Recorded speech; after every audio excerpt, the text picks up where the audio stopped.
remarqué, vous n'êtes pas novice en politique, alors on se dit que c'est tout à fait normal que vous soyez là ce soir. Maintenant, on va rapidement éclaircir un petit peu ce que Léonie Delany vient de dire, que les téléspectateurs puissent bien comprendre ce dont il s'agit. Alors tout d'abord, merci de nous recevoir. C'est normal. Je salue tous les téléspectateurs de Canal 10 et je profite du fait que je sois là pour faire le point. J'espère que ce sera de manière définitive. Alors, Doubout est un terme résilient chez nous. Nous sommes tous Guadeloupéens, Guadeloupéennes. On sait très bien à quoi ça correspond. C'est se lever, c'est refuser de s'aplatir, de se mettre debout. Et par pure coïncidence, ce nom que j'ai utilisé pour les élections municipales est antérieur au fait que j'ai été... Monsieur Nicolas Dupont-Aignan de Debout la France m'a demandé d'être chargé de mission pour construire le programme des élections présidentielles de 2022 pour la Guadeloupe, la Martinique et la Guyane. Ceci dit, mon âme de Guadeloupéenne est toujours intacte et ce désir que j'ai de redonner l'espoir, de faire que les choses s'arrangent et qu'enfin on puisse aller de l'avant parce que nous avons un potentiel, n'a rien à voir avec la mission qui m'a été confiée. C'est le deal que nous avons, si vous voulez. Quand cette mission m'a été confiée, Doubout de Saint-François existait déjà, je n'aurais pas changé le nom par rapport au fait que j'ai cette mission. Donc, je ne suis pas sur cette liste une copie de Debout la France.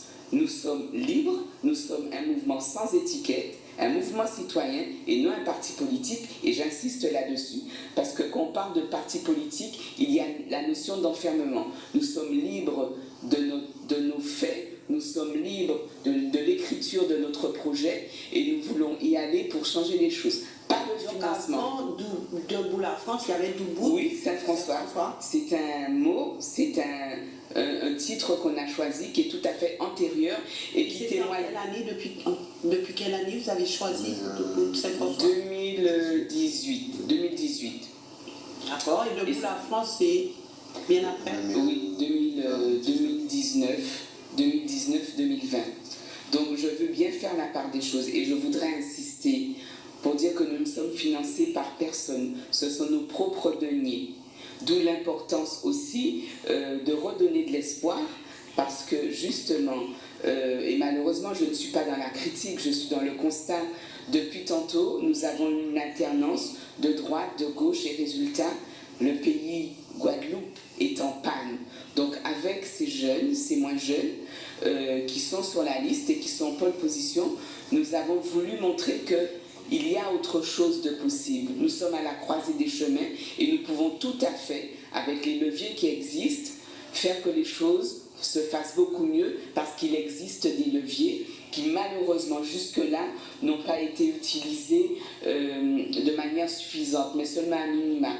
Donc nous voulons redonner de l'espoir en disant, vous avez entendu tout à l'heure Teddy qui disait au départ... quand il a été contacté par Tony, il ne voulait pas, mais qu'on lui a expliqué, on a été au fond des choses, nous avons fait de la pédagogie en disant que, mais il y a une réalité, nous sommes un pays riche, nous avons du potentiel, nous avons du génie, et malheureusement, tout ce potentiel que nous avons, qui nous a permis de mettre à plat les 4 axes qui permettront que nous allons évoluer, ne sont pas utilisés. Donc, il a fallu expliquer les choses et à ce moment-là, ils ont tous été conscients qu'il était possible de donner une autre chance à la Guadeloupe et que la Guadeloupe n'est pas en mort cérébrale. Parce que si vous prenez le dernier rapport de la Chambre des comptes et qu'on voit les chiffres, la Guadeloupe est en mort cérébrale. Mais on peut prétendre à autre chose parce qu'un pays se dirige comme une entreprise. Une entreprise qui est en difficulté, si elle a du potentiel, elle va trouver des financeurs. Et c'est ce que nous voulons faire aujourd'hui, redonner de l'espoir en expliquant que c'est possible sans raconter des fables, mais être dans les faits. On va y